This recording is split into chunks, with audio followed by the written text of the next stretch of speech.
What's going on, everybody? Welcome back to another episode of College Football Uncensored, brought to you by Saturday Down South and Texas Pete. I'm your host, Tyler Huck, and with me, as always, my co-host, with a lovely new sweatshirt, Chris Marler. It is nice, right? Got you feeling spicy with the 1 seed over there? I hate it. I hate it. I mean, I love it. It's cool. It's like pretty awesome. As somebody that's been watching Bama sports their whole life, it's like wild that we're the number 1 seed in the entire tournament. I feel like the NCAA, so like it's not the selection committee, but like it didn't make a lot of sense. Did you ever see yesterday when they're doing the side by sides? I can't. Also, let's just get this out of the way. Whoa, hold on. What is that? Like, it looks like self tanner, maybe. We have a story coming at the end that'll be for the uncensored moment of the week, and it involves my hands. We'll just talk about it later. You'll find out. Those lesions? Huh? No, this is from lifting, bro. Oh my god! All right, yeah, I need to get the story on this. Yeah, no. So I think I just was surprised they kept doing these little side by sides of like the. There's Ben Diesel. What's up, dude? They kept doing the side by sides of like here's each. I can't look at you. So much. Can we just tell you the story now? Yeah, because I mean, I feel like people are going to want to know what's going on. It seems insane that your hands would look like this. All right, I'm going to tell you guys a story. It's so bad. This is bad. It's bad. It's bad. Okay. Yesterday, our uncensored moment of the week. I'm going to start right now. Oh my god! How bad is this? How bad is this? It's not. It's like not. It's not good. It's not that bad. All right. All right. So this person that I've been friends with for a long time invited me over to like hang out at their house. Okay. So I go over. We're like watching You, which is a lovely, very non-weird, creepy show on Netflix. Not at all uncomfortable. She gets like Shake Shack ordered to the house like for dinner, which is super nice, lovely. Wow. Yeah. This person paid for it. Yeah, of course they did. You know, I don't have Shake Shack money. Right. Especially with the Uber Eats up cost. I don't think so. Oh, so it's going to be a $50 meal. It's like $69 actually on the spot. Wow. So we haven't spoken. Well, we've spoken, but we haven't been on air together in a while. I have not been feeling great for a couple weeks. Okay. So I did not feel well. Okay. And I had to go to the bathroom. Okay. Oh. It's not okay. It's not on my hands. Okay. All right. I go to the bathroom and I'm like looking for like if there's like matches or if it's like Febreze and there's no matches. So I see a like an unmarked bottle that's shaped like a Febreze. So I spray it. It smells great. It smells like coconuts on the beach. Okay. And all of this is leading to why your hands look the way they do. So I just start spraying it for like several seconds. Okay. Like 4 to 5 seconds, like you do with Febreze. And it's not weird that Febreze would be in a bathroom. It's not. Are you trying to get me to say that what you said is accurate? This is not my fault. So I look down at my hands. My hands and my feet are covered in like this black splotchy like wetness. And I'm like, what the fuck is happening? It's all over the floor. I look up. It's all over the walls. Like all over. Like this is like a reference, but our audience will. It looks like I have spray painted the walls. It looks like fucking Hulk Hogan spray painting the NWO sign on like the WCW belt. Like it's everywhere. And I'm like, what? So I yell out. I'm like, oh no, out loud. Oh no. Like, hey, how long have you been there? How long have you been in there at that point? 3 minutes. Okay. Oh wow. In and out, huh? No, I wasn't. Let me tell the story. So she like sends this message. It's like, is everything okay? And I'm like, yeah, don't come in here, which is like the least comforting thing you could say to somebody. But I like fired it off right away. And I was like, don't come in here. And so she doesn't. And she's like, what's going on? Like, did you like clog a toilet or something? And I was like, and I hadn't yet. So I didn't feel bad. So I like, there's like a thing of paper towels. I start just like wiping up all the paper towel stuff, like wiping up all the stuff with paper towels. It is in my hands. It's like, I get it up off the floor. I make the mistake of trying to get it off the wall. It's just smearing into the wall. Jesus. Like, it's like this massive, like bronze stain on what is now an accent wall, which is nice. And I'm like, she's like, what is going on? And I was like, hey, what is in this fucking bottle? Like, what is happening right now? She still hasn't walked in yet. No. Okay. She's like, so you're just having a conversation with her from one side of the door, and you're like, please do not come in here, but could you please explain to me what was in this bottle in here? What's in this bottle? And she goes, oh, it's self-tanner. And I was like, cool. Glad it is. Glad it is. She's like, why? And I was like, no reason. So I come out finally, and like now I've like tried to throw away all like the paper towels I threw away in the toilet, so now the toilet's clogged. No, why would you? So I'm like panicking, don't know what to do, dude. So finally I come out and I was like, listen, oh my god, we're both adults. I'm just gonna tell you everything that happened. And she's like, Chris, you absolutely do not need to tell me everything that happened. And I was like, I'm gonna tell you everything that happened. So you told her all that.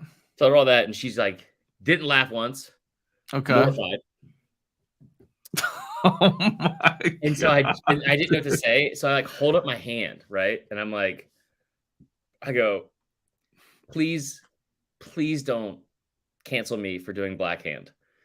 And she looks at me and she goes, yeah, okay, so like maybe you go home. And I was like, yeah, okay. And she's like, literally every piece of furniture, every sheet, everything in this house is white.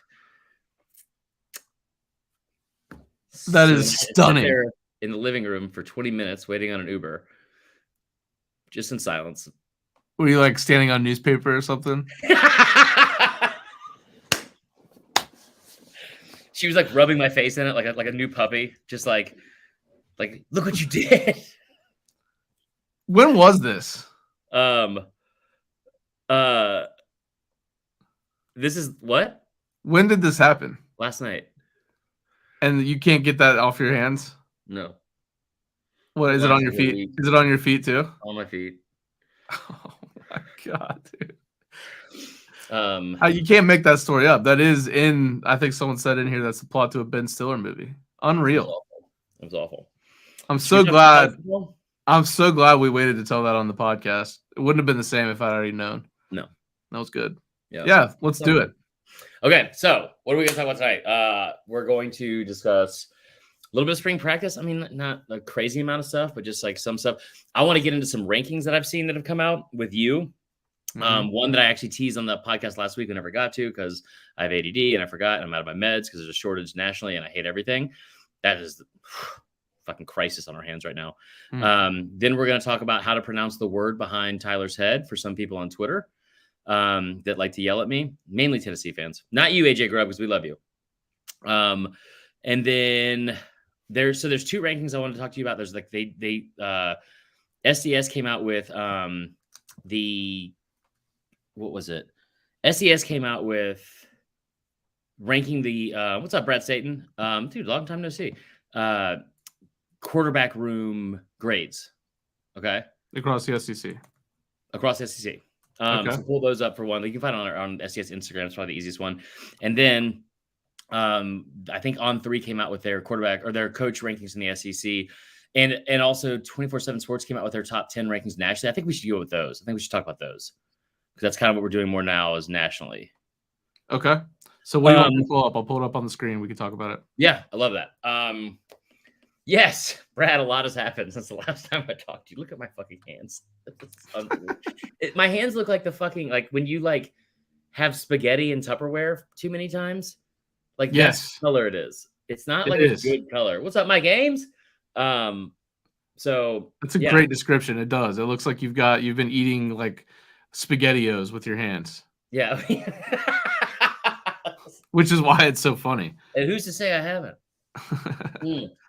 Also, we got a special announcement. We're going to talk a little bit about the basketball tournament. We should probably start with the basketball tournament and get into college football just because it's more timely. Stuff that's going on.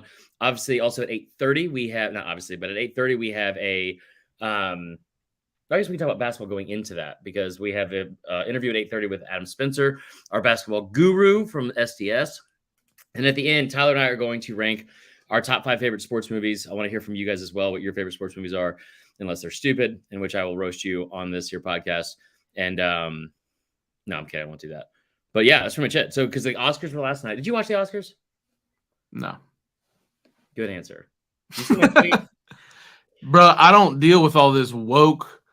You know what? I'm just kidding. I really don't even know. I didn't pay attention to the Oscars at all last night. I made one comment about. Listen, but just bottom line. Top Gun 2 was the what best did you say? movie. Huh? What did you say? What was your comment? It was a tweet, and it said, "No, Brad Satan, nobody watches the Oscars anymore because it's fucking terrible. It's not a good."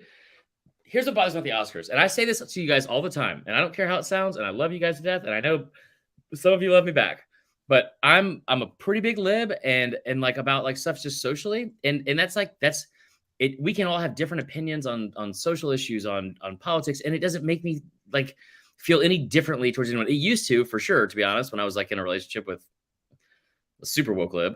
But like, I think growing up, like I just started to realize like people can vote for other people can have other opinions, and it doesn't make them a bad person. We can all have different opinions, doesn't make them a bad person.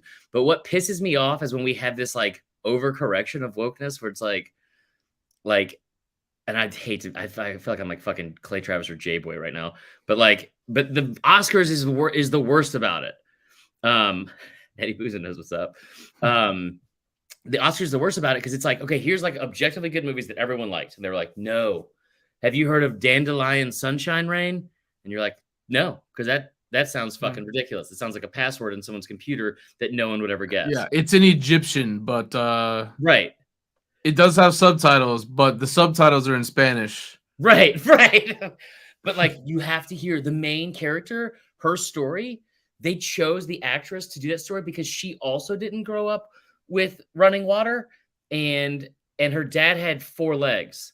So we used to call her Spider Daughter. And even though it didn't make sense because spiders have 8 legs. Right. And so all of these things. And so you're like, when bottom line, I don't care. I'm going to get on a little soapbox about this. We are going to talk about sports at some point. But Top Gun 2 is the best movie I've seen in 10 years. It was fucking great. Everyone that I talked to that saw it was like, that was a great movie. Yeah, I enjoyed it. It was great. And it got nominated for Best Picture, as it should have, because it was a great movie. Yeah, but it shows patriotism, which we are against. We are against patriotism.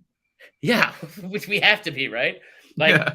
So I saw like, and it's crazy too, because the stuff that people will say to you about that, you're like you can't, okay, so I posted something, and it was a picture of Kanye with the Taylor Swift thing, and it was like, this is all of us later tonight when, what do you call it? Like, wait, what is it? Yeah, they walked to school uphill both ways. But I was like, here's the here's the all of us later tonight when Top Gun 2 loses to some stupid shit with subtitles. I got called like every name imaginable, and then somebody got upset with me because I said something about the subtitles, and she's like, I think the deaf community would definitely not agree with this take. And I was like, that's called closed captioning. So that's different than what we're talking about. Anyway. Yeah, I do. I watch everything with subtitles, to be honest with you. Yeah. Okay, cool. So I'm a little offended by you. Yeah, fair. We're going to get into basketball in like 15 minutes. So let's talk some football first. Do you want to start with the coach rankings? Because I know there's a lot to get into with that. Or do you want to start with, I think we start with the coach rankings.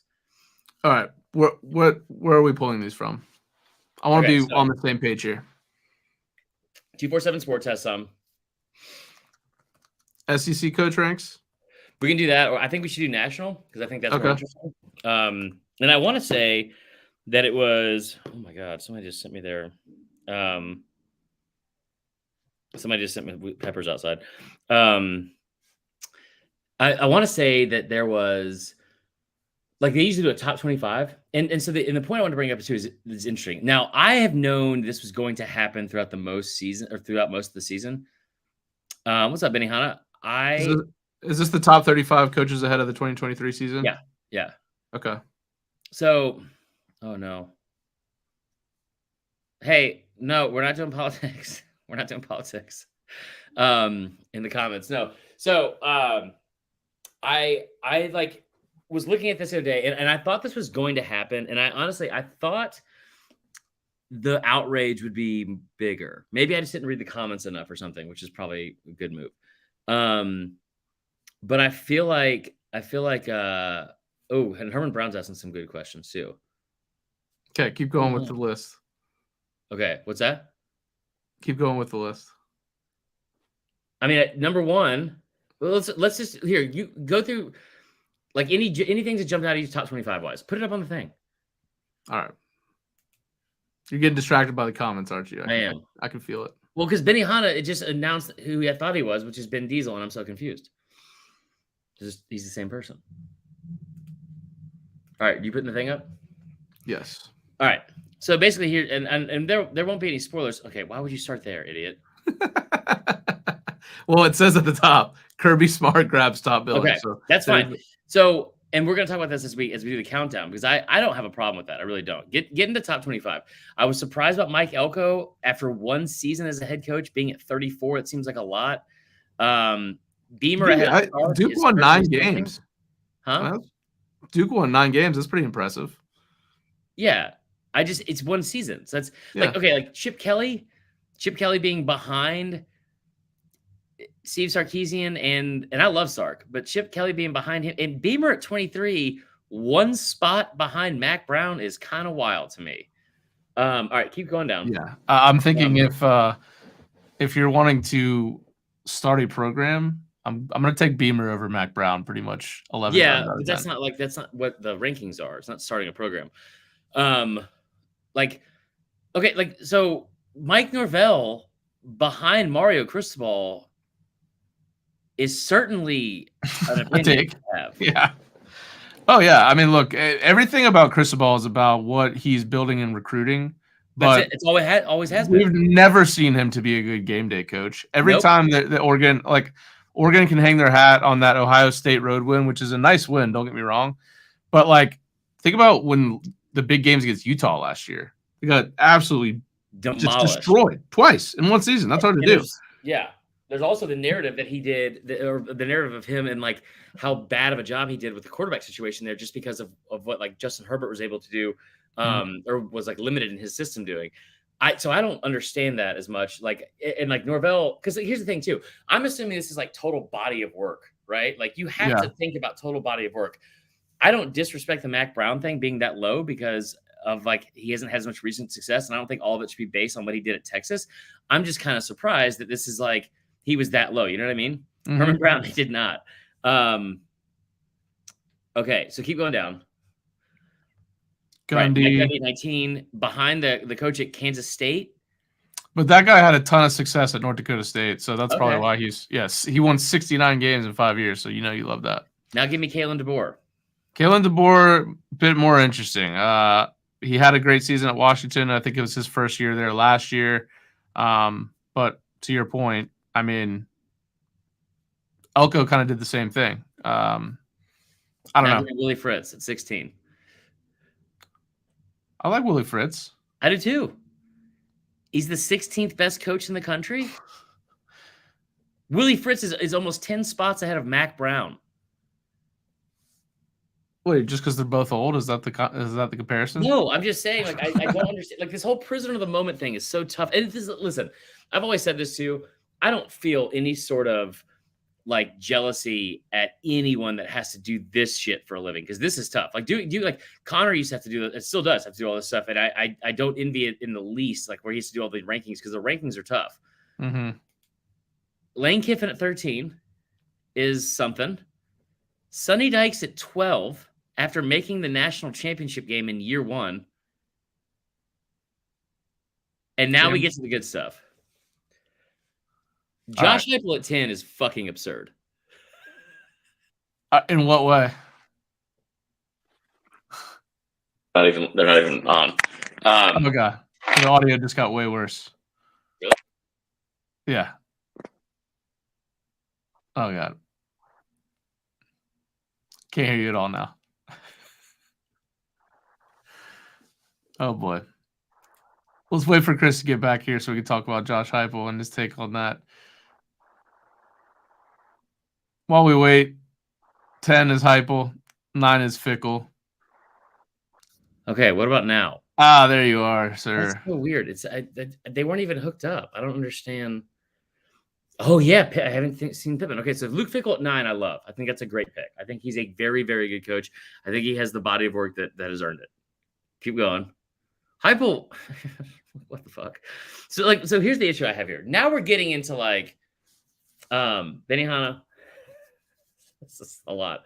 Now we're getting into the stuff that's these are the top 10 coaches, and you have Heupel at 10. I have a very hard time believing that Josh Heupel, because he had a good season last year with a 25-year-old quarterback, generational receiver talent that they have not had in multiples in well over a decade, of a first-round pick at left tackle.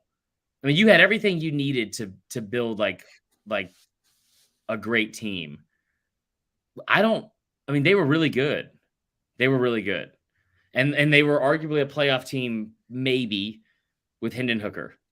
Maybe they don't give up 63 points to South Carolina and fucking Spencer Rattler if Hendon Hooker's knee doesn't buckle. I don't know. But that just seems 10 seems pretty high. And the only reason I say it is if you stack those seasons, then maybe. But Kyle Whittingham's been a really good coach for a really long time. He checks in at 8 behind Lincoln Riley. It's Ryan Day at 6 seems aggressively low. He's 45-6. He's 6. You cannot convince me. I need to get the full body work here. Okay. So Jim Harbaugh at 3. I don't see it. I don't see that. Look, if you're basing it on a body of work, I'd take Dabo over Harbaugh, but it kind of feels like Clemson's trending down a bit still. I can see that. Yeah, that doesn't feel like as much of a prisoner of the moment move. But Harbaugh at 3 seems a little bit odd. I just thought Brian Kelly at 5. Yeah. I think it's tough to put. I think I'd rather have Lincoln Riley, honestly, than Brian Kelly. Brian Kelly's numbers are really, really good. He's a great coach.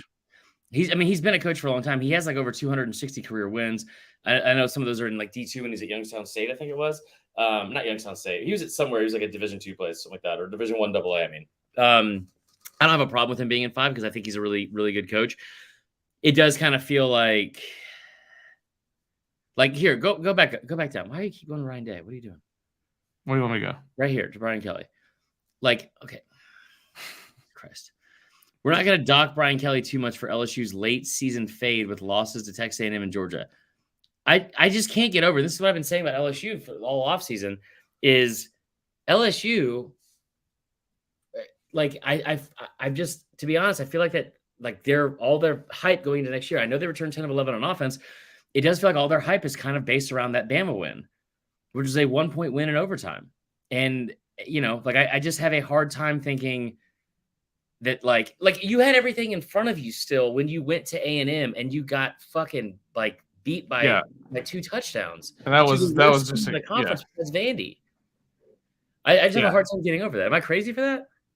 No, I totally agree. That was a horrendous loss. You can't at that point in the season, especially, they are a team now that is Brian Kelly's. Right. The Florida State game, you could easily say Florida State caught them at a great time, because it wasn't really Brian Kelly's team yet. But right, that was the last game of the season, and you had everything on your plate. Nobody was opting out because the season was over, and you pretty much got destroyed.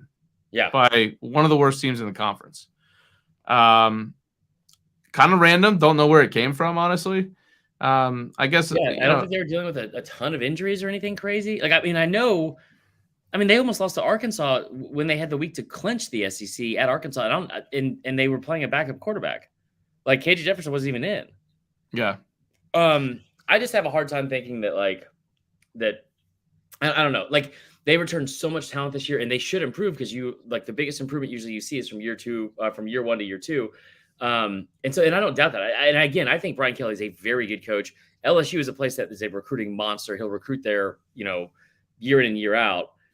I just think it's a weird setup to say that he's like, I just like going into next year. My problem is not here with him, like in his ranking as much as it is like, I feel like we're glossing over some of the things that happen. And LSU might be a case study in like, what's it called? Like confirmation bias, if anything. And what I mean by that is you talk about last year going into like the game where they played Florida State and they got manhandled for most of that game. It wasn't really a close game.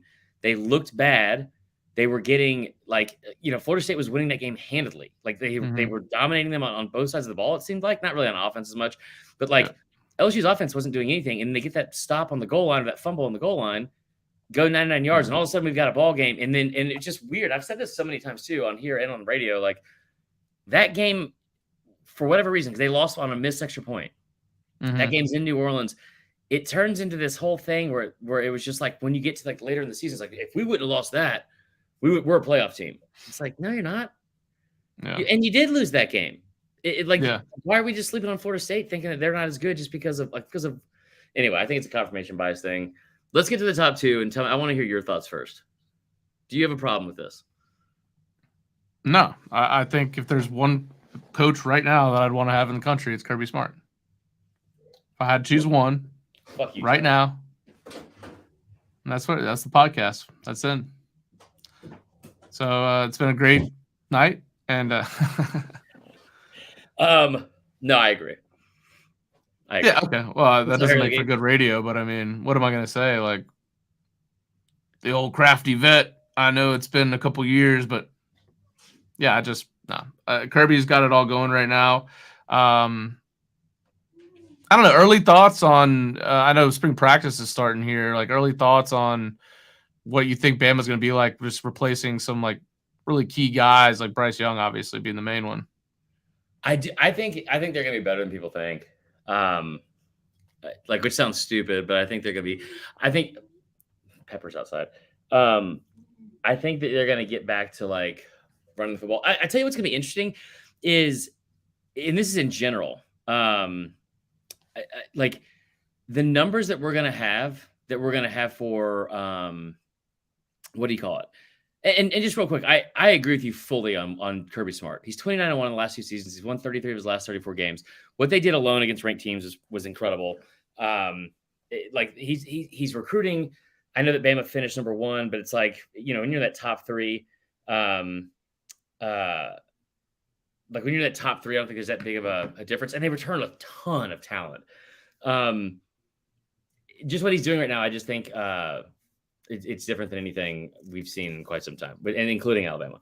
What I'm interested to see is, and I think that Bama's going to be interesting on this. I think Georgia will be a little bit interesting too, just because you're going from Monken to Bobo. At Bama, you're going from Bill O'Brien to Tommy Rees, and like places where there's like big like change at like not just from a title standpoint, but from like the people running that offense, like and quarterback and all that kind of stuff. Like there's going to be a drop off. I wonder how much of the factor of like these new rules that the NCAA has set in, where you're going to have less, like the clock's going to keep running after first downs, right? Like I don't think that is necessarily a touchdown per game difference, but you're going to see lower scoring games, than we're used to. Like just because you're not going to be working with as much time, right? I just wonder what that looks like. I wonder how big of a difference that is. How big of a difference it is, like not just for Bama. That's not true, Benihana. Oklahoma did it in the 50s. And I just wonder what that looks like. I think because I part of the reason I say it is, and also Brad Staten, that's a good point. I want to bring this up at the end. And if you guys have questions, like Brad Staten's done a really good job of this today, throw them out and we'll add them into the end, like and do more of like the stuff at the like audience Q&A stuff. mainly so I don't get sidetracked. But like that's another good point. Like from going from Bryles to Enos, and Bryles went to TCU, right? Yeah. Okay. That's still so weird to me because especially with the head KJ Jefferson coming back. I wonder, like, I feel like it's such an easy narrative people could make. Like, look at these numbers and how much they dropped from this OC to this OC. And I just wonder what they're going to look like across the board for college football on the offense, because we're in an era where it is a very offensive game. And like we're scoring more points than ever. I just think it'll be interesting to see, Yeah. And I mean, there's a lot of change going on in the conference right now. I mean, talk about a couple big time QBs from the best two teams leaving and replacing that. There's been a ton of coordinator turnover. Like Bama's got 2 new coordinators again. I mean, it hasn't happened in several years, but it hasn't happened in 5 years. Of course, Monken, I think he was really towards the end of the year, hands down, the best assistant in college football. Yeah. That's a big loss, no matter how you spin it. There's just a lot of narratives going into this season, plus being kind of the last season before OU and Texas join in. Yeah. I think it's going to be a fun offseason. I think there's going to be a lot of chatter, too, about more expansion. I know Sankey came out and said they're not going to expand past what they've done. Mm-hmm. I don't know necessarily that's going to be the case. I mean, if Big Ten makes a play on some other programs, they're going to have to make a response. So it's going to be a fun offseason. I think it's going to be one of the more illuminating ones. Plus, the door's wide open for – it seems like in this NIL era, you're going to have these TCU-type teams be able to come up and really challenge. Yeah. Let me ask you real quick before we get into the basketball stuff, because I'm going to send this hold on, I'm getting our guests in here in a second.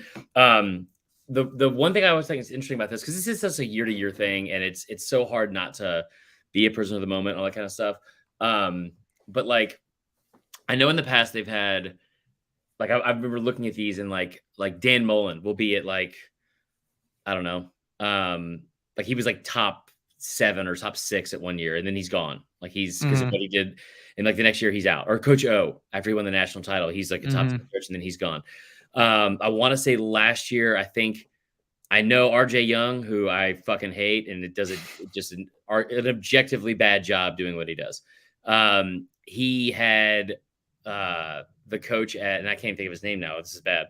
The coach of Michigan State, Mel Tucker, in like the top 10 coaches, and it was like, like what the fuck are you talking about? Like he has a career, like an overwhelming career losing record. He's only been a head coach for like 3 years at the time, and it was like, what are you like? Just say you're a prisoner of the moment. That's it. Which one of these guys do you think you could see from the spot they're in? Let's just say top 15, because I don't want him in it. I don't want Willie Fritz in it. Top 15 or even top 10. Which of these guys has the biggest? Who do you think will have the biggest opportunity to drop out of these rankings entirely, or shoot up even? But I think I would rather do like the dropping out entirely. This guy right here, really? Yeah, because. Look, they're replacing CJ Stroud, and I haven't heard of one guy. Like they had Ewers, he was supposed to be kind of the heir apparent, but then he transferred out. I haven't heard of really, like, obviously they've got talent there, but I haven't heard anything that says like this guy's really kind of the stud coming through. It's going to be a true QB battle. You lose Jackson Smith and Jigba. But I think you turn so much there. You do, but Michigan's kind of beat your ass the last 2 years, and if it happens again this year, people were calling kind of, I thought absurdly so, calling for his head in a sense, being like, if you can't win against Michigan, you don't need to be the coach. I mean, what if he does it again this year? I could easily see him drop out of the top 10 of this list. Yeah, that's fair. Not totally out, unless he like goes to the NFL or something. Yeah. What about you? I can't say day. Just making sure I sent this to the right thing. I can't say day. I don't think it's fickle necessarily. I think it's Heupel, because I think that it's not that I don't think they're good. I mean, like that offense was hinged on a lot of things that had to be in place for it to be that good, and they're going to put up points and all that kind of stuff. But man, you gotta we were talking about this last year going into the podcast or going into the season, how it was like we all just kind of accepted that we thought Tennessee was going to somehow be a 10-win team. And we didn't have there was nothing to tell us that necessarily from continued consistent success over like the past several decades. Getting that in back-to-back years is not easy to do in this conference. And you're going up against, I don't know what their out-of-conference schedule looks like. Like I don't have it in front of me, and it's fucking March, so I don't care. But I'm pretty sure you got to go to Kentucky. I know you get South Carolina at home. You got to go to Florida, which is maybe good, maybe tough, maybe not. You get Georgia at home, but I don't think you beat Georgia. You got to go to Tuscaloosa. I mean, now that you've been to the mountaintop and the 10-win season and the hype with that program, which is there he is. It's like the hype with that season or hype with that fan base is they're not they don't wait. They're not a rational fan base. Tennessee fans are not a group that are going to be yeah, you know what? We should give them another year. Fuck that. They will show up with pitchforks and tiki torches and burn down the entire place. Come on. They did that. They didn't they set shit on fire when they were trying to hire? You tell me, bro. They spray painted a rock. I know that. And they didn't even. That's a little different. They didn't even use self tanner, which is fucking stupid. That's not even how you do that. So, all right, a guy that doesn't use any self tanner, and lives in California and got a fantastic haircut, I might add, that he already warned me about. We're going to talk a little basketball. We're going to switch it up and talk about March Madness. If you guys have your picks, I'm not going to run a bracket this year, just so you know. I know. That's fair. Yeah. But anyway, yeah. Adam Spencer, our good buddy and basketball guru. That haircut does look good. Oh, well, thank you. I can't tell. Needed that today. I got you. Well, I mean, you already forced me to say it because you texted me about it yourself. Exactly. I can't tell if this is a cowlick in the front or if this is a cool Josh Hartnett type thing you got going on here. Josh Hartnett. Wow. I'll settle for a Josh Hartnett type thing. He's also we should do a ranking of this at some point. I thought about this today. The 5 things that I hate that society tried to push on us the most in my lifetime, which is sweet potato fries, that fucking U2 album on our iTunes or iPods, and then Julia Stiles and Josh Hartnett. We're just forced that on us. So we're just saying those two together, or just Josh Hartnett? Oh, okay. They had their own individual rankings. I mean, Josh Hartnett's in a couple good movies. He's in that. Have you guys ever seen that Lucky Number 11 movie? That is a good movie. That's a great movie. And then he's in that vampire movie up in Alaska. It's 30 Days of Night or something like that. Surprisingly okay. Twilight. Josh Hartnett's 45 now. That's pretty crazy. What does he look like? The exact same. I just looked. Shut up. Yeah. I fucking hate Hollywood. Anyways, we're not here to talk about Hartnett. Yeah. We could. We're talking about cutting down the hard nets. Seamless transition. Woo! All right, Adam, you are a basketball guru, as I refer to you, and I really wish you would have taken on that fucking poster in the background before I told everyone that, because it just says baseball. No, so obviously, everything comes out yesterday. The conference tournaments were last week. It's the best time of year for basketball, and I know you started watching this in November, and you made a comment in our Slack group that I hated. You were like, why don't we all just calm down and not be upset that basketball games are coming in for football games? And I was like, there was Tuesday night action. I don't give a shit about Tennessee, Arizona. But you love college basketball, I feel like, more than any person I know personally. You've watched the entire season, which I can admittedly say I have not. I've only watched since January. Biggest takeaways from yesterday, biggest snubs from just right off the bat from the committee. Well, so my biggest takeaway is that the committee was very, very clearly watching those early season games with me. Yeah. Because there's no way, first of all, there's no way Arkansas should be an 8 seed. They've lost 4 of 5. They've had some injuries. They lost in the first round of the tournament. Their record is not that great. They're right. 4-10. They're 4-10 in quad 1 games. So really? Being an 8 seed is very generous for them. I think that they still belong in the tournament based on how things shook out a little bit further down the bracket. But same thing with Tennessee. Like, how the hell is Tennessee a 4 seed when Mizzou is a 7 seed? Right. Mizzou has a better record. Tennessee twice head to head, and the Vols lost to Mizzou in the first round of the tournament. They don't have their point guard. Like, I just don't get like how, like, if you're telling me Tennessee is a 4 seed, fine. Then Mizzou is also a 4 or 5 seed. I just think that it's the discrepancy there. Pick one. Like, they should be very similarly ranked. Like, I'm fine with both teams being 7 seeds, but I'd also, if you're telling me that Tennessee's a 4 seed, no, you got to make them both. So I think it's just, again, the non-conference schedule was really important, and I think you see that with a team like Texas A&M too, right, who had a terrible non-conference schedule, and even though they went 15-3 in the SEC, like, they're a 7 seed. I wonder how often that's happened. I can bet it's not a lot. That was my next question, because so we try to do we're trying to do more national stuff as well, but we obviously will, like, you and I, we work at SCS, we cover the SEC first and foremost, and we'll obviously start there.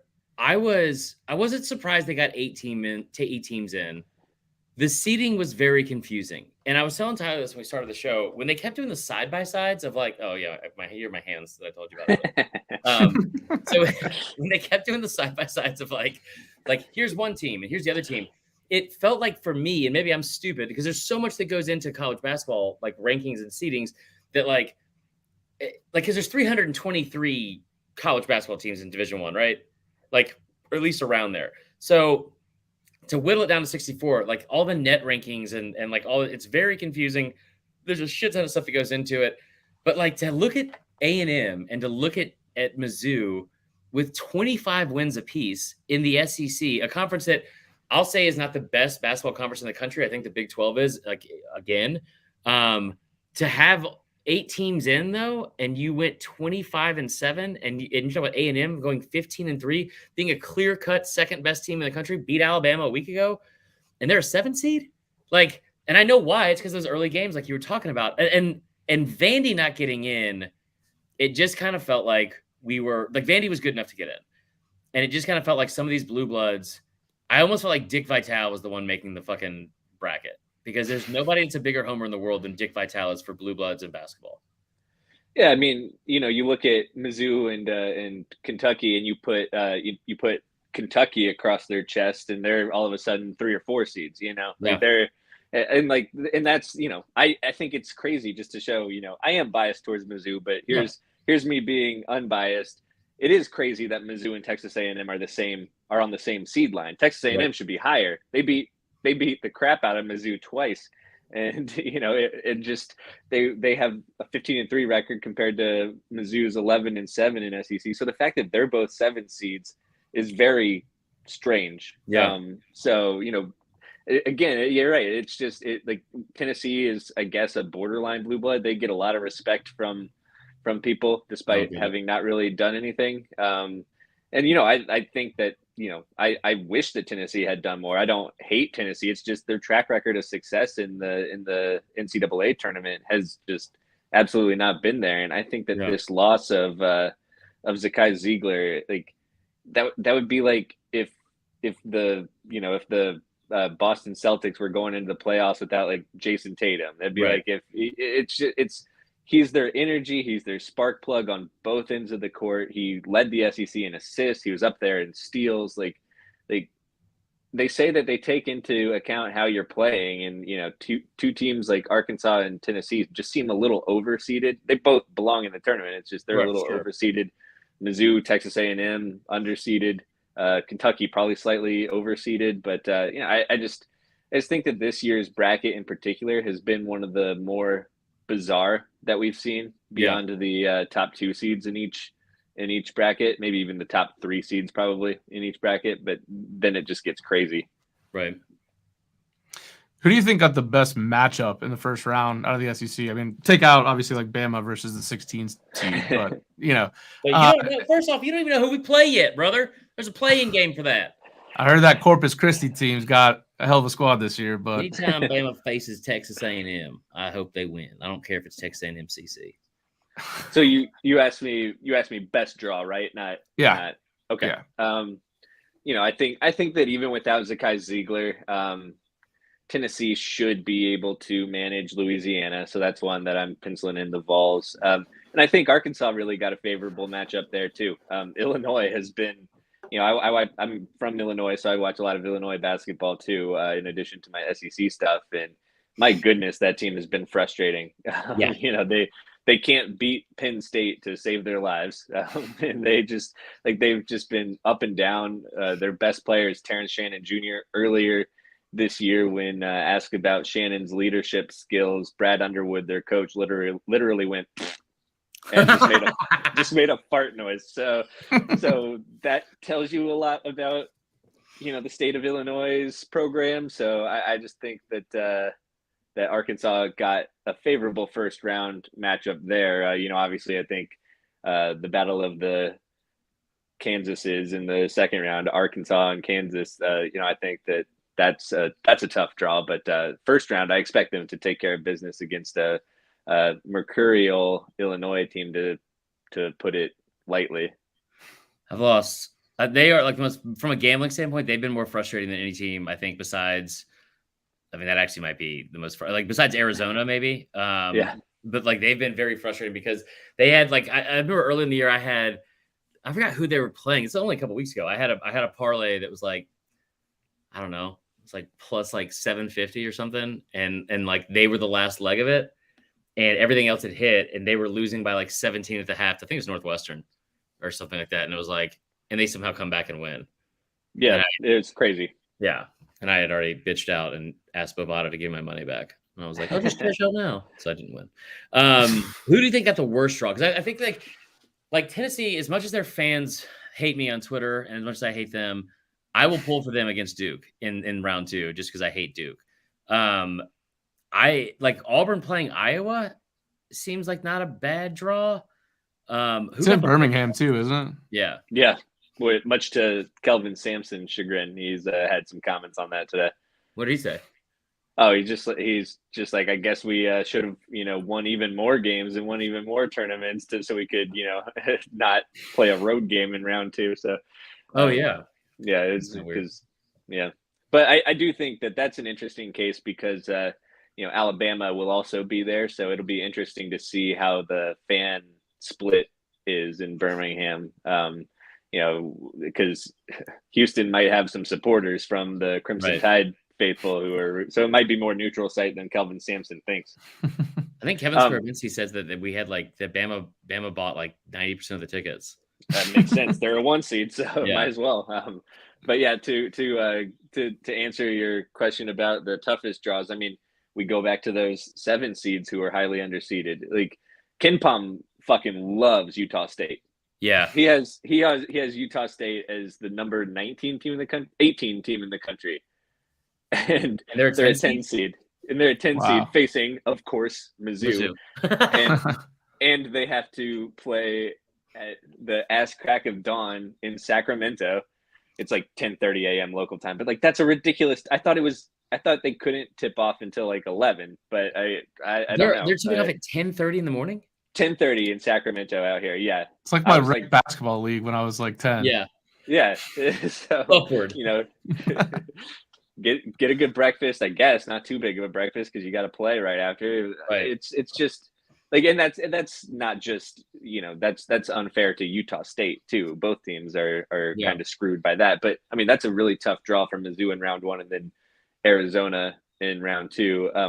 Texas A&M, again, the other 7 seed that's underseeded. They face a red hot Penn State team in round 1. Yeah. Jalen Pickett is a guy who has the chance to become a household name this March. There are always some guys who really boost their stock with good performances in March Madness. Jalen Pickett could be that guy. Seth Lundy could be that guy from Penn State. And if they win, then they get Texas in round 2, and Texas just absolutely embarrassed Kansas in the Big 12 tournament, which I enjoyed immensely. But so that's a tough round 2 draw for again, after going 15-3 in the SEC tournament and making it to the final. what more did the Aggies need to do to avoid this? Yeah. So they should be really upset with their draw too, for sure. Just point blank, and we'll get you out of here after this. Wait, I got one question after this one too. Oh, go ahead. All right, so if I'm filling out my bracket, and this is looking more nationally now, I need a seed 13 or lower to get to the Elite 8 or the Sweet 16. What's one of those teams right now that you're betting on to kind of advance past the stage? They definitely shouldn't, first, second round into the Sweet 16 Elite 8. Swear to God, if you say Texas and MCC. Yeah, like you said, Corpus Christi has a good squad this year. I think that there are a couple. I'm not sure how far I'm going to pick any 13 and higher seeds to go this year, but I am looking at UC Santa Barbara. They play a fun style of basketball. They're playing against the Baylor team that's probably a little highly seeded at number 3. And they've just been inconsistent all year too. They've got a young backcourt with not young. They have, Adam Flagler's been there forever, but LJ Cryer is kind of young, and Keontae George is a freshman. So if they get into some turnover problems, then that's a 14 seed that could win a couple games. And then Furman is another in that same region.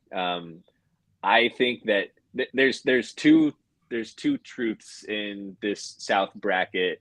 And that is that Virginia will be the biggest test to Alabama if they get there, because the best way that I could think of to potentially, if anything's going to be able to slow down Brandon Miller, it's a Tony Bennett defense.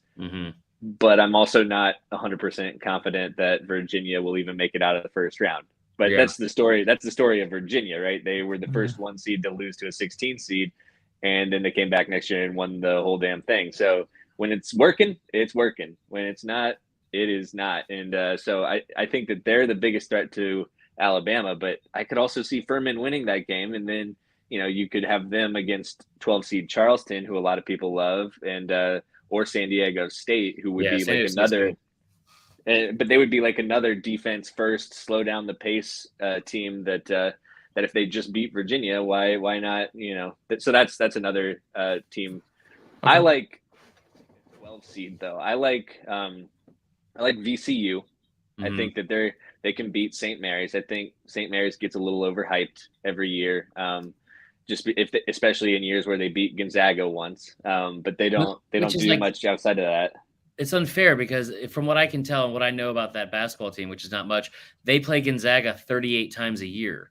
Right, so. Exactly. And I also have the winner of that play-in game between Mississippi State and Pitt. I think it's going to be Mississippi State with their defense, but Iowa State is a vulnerable team. They've been inconsistent all year.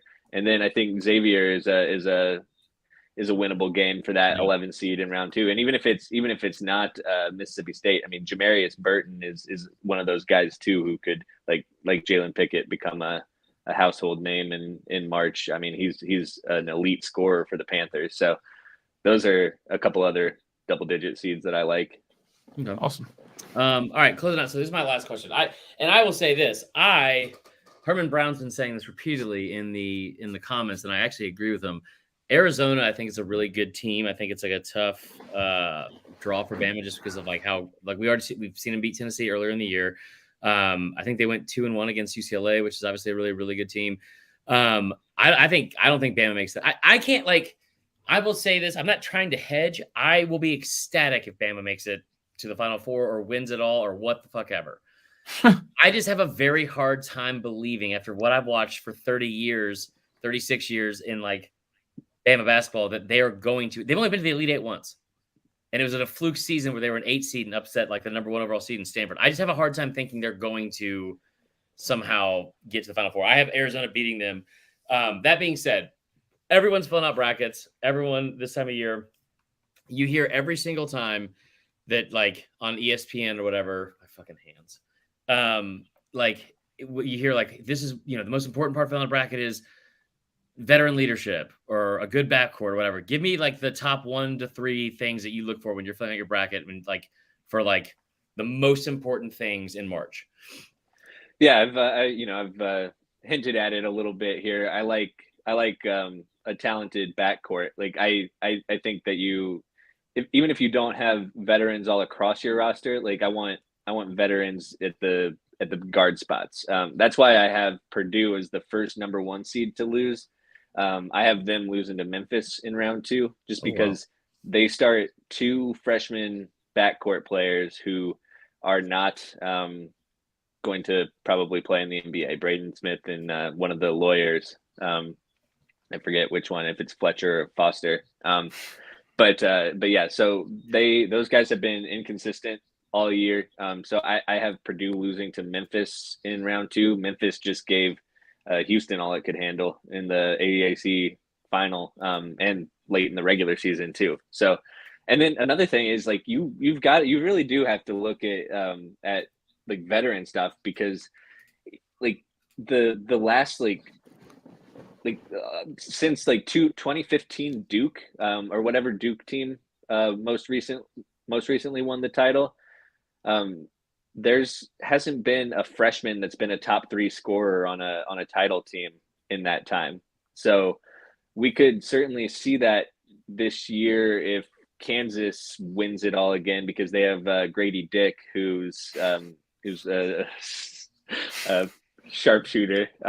Duke is going to be a popular pick to win it all because of how they're playing. They have a lot of freshmen again, but it is always worth it to look at veteran leadership when it comes down to the like a team like UCLA is an intriguing option there. Arizona I think is pretty veteran. Virginia always has a shit ton of veterans. Houston, obviously, if Houston's healthy, they're going to be motivated to make it to the Final Four in Houston too. I mean, Jim Nance is going to have the biggest orgasm ever if he gets to call his alma mater's national championship in Houston as his final game of the NCAA tournament. So watch out for that. But yeah, I also just say before I go that I just fucking hate my Final Four. Who's your Final Four? And also, he mentioned, if you guys don't know who Grady, is it Grady Dick? Grady Dick, yeah. Grady Dick, not a great dick, but Grady Dick. He's not a tall guy. He's like, I think he's like 5'6", something. But he's perfect. He's perfect in that offense, as I'm sure his girlfriend tells him. So, Adam, who's your Final Four? Right now, I've got Duke, Arizona, Texas, and Kansas, and I just hate it. I picked Arizona to win it all last year and got screwed by that. I hate Duke. I hate Kansas. Texas does. Just Texas so angry. Coach got fired, and yet here I am with them in my Final Four. So I don't know what I'm. Yeah. I hate it. I might switch Houston out for Texas, but like I just hate these teams. Arizona is one that I want to get behind, but they burned me last year. They burned me, so I'm not over that. Well, go with your heart. It sounds like your cold black heart is just will dictate the way. Adam, tell everyone where they can find you on social media, and also tell them about the newsletter, man. You do a great job with it. We appreciate you coming on. Yeah, of course. You can find me on Twitter at AdamSpencer4. We have the Blue Chip Grit newsletter that's getting fired up here for one last month of hurrahs here. So we're making our Final Four picks in that. So go to bluechipgrit.com to sign up for that. And yeah, that's about it. All right, Jude. Well, thank you for coming on. We'll get at you soon and talk about how much you hate your Final Four. That'll probably be all right. So yeah, I loved my Final Four last year. So there you go. All right, man. We'll talk to you soon. Yep, sounds good. See you, man. Okay, that was interesting. I love that, man. That's like he knows he like it's so hard to follow college basketball, but Adam does such a great job with it because it's like it lasts forever for one, and also it's so difficult, like because there's so many damn teams. Yeah. I'm not gonna pretend to know. I'm not gonna fill out a bracket this year. I just can't do it. You're not gonna fill out a bracket? No. Yeah, you are. I mean, I probably will. Yeah. What the fuck? But not for serious money. I have not been into college basketball this year for some reason. Maybe it's because my team has absolutely sucked. Worst. By the way, we got really bad ever since we lost our coaches to Mizzou. Yeah. Mizzou's Dennis Gates and their head assistant coach Charlton Young were both under Hamilton during our recent really good run. Yeah. Great coaches. Yeah, they've been really good. Okay, let's get out of here. We will once again postpone the bit about unless you want to do it, the quarterback room rankings.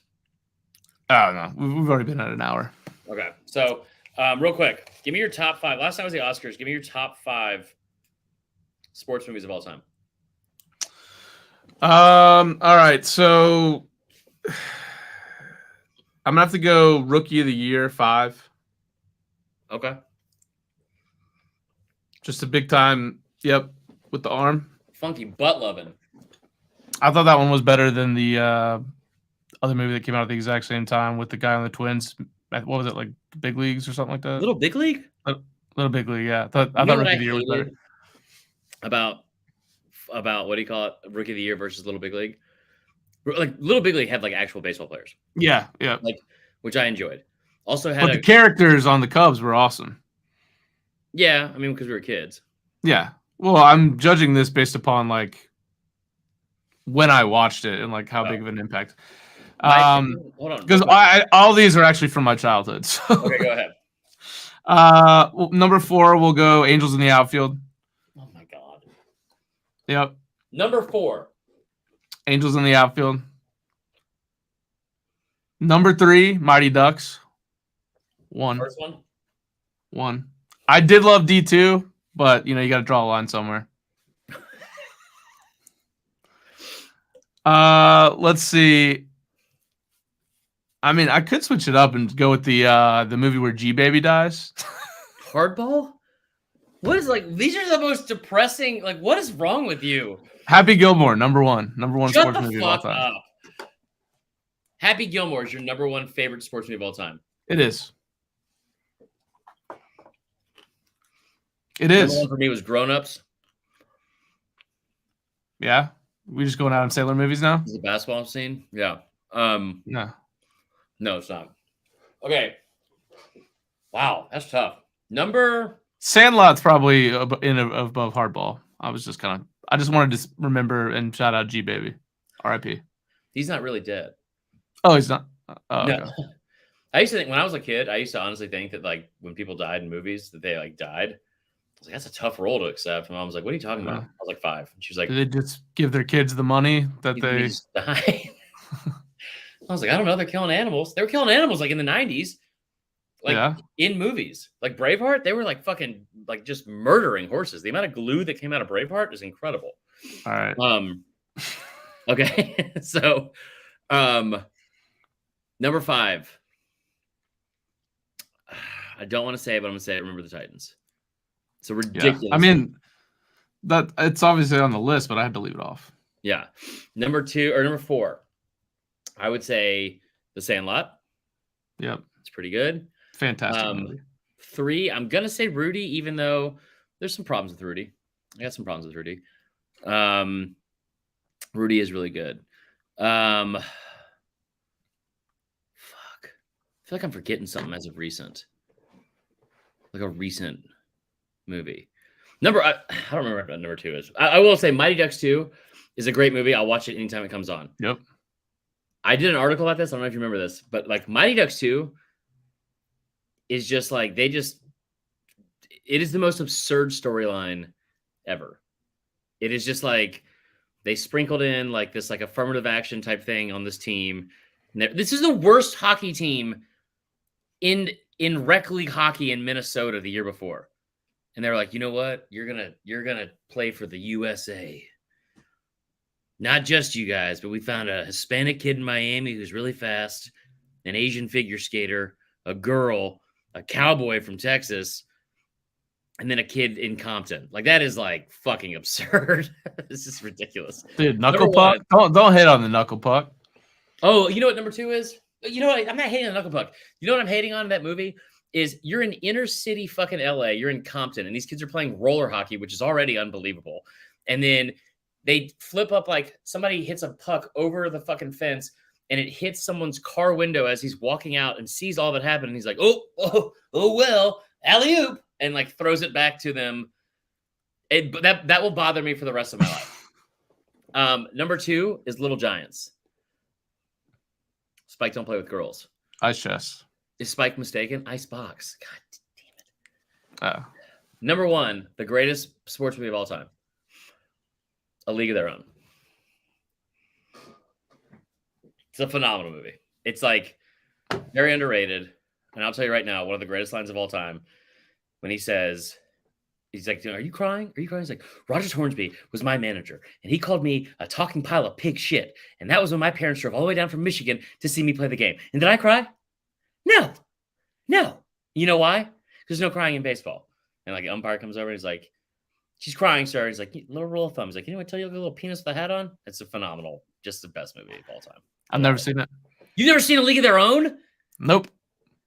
All right. Well, I don't believe in women playing sports, man. Or being able to. Never mind. All right, guys. Thanks for tuning in. We go. I don't know if I'm going to be on the double episode this week yet or not, but we should have a second one. Cool. All right, guys. We'll talk to you soon. Peace.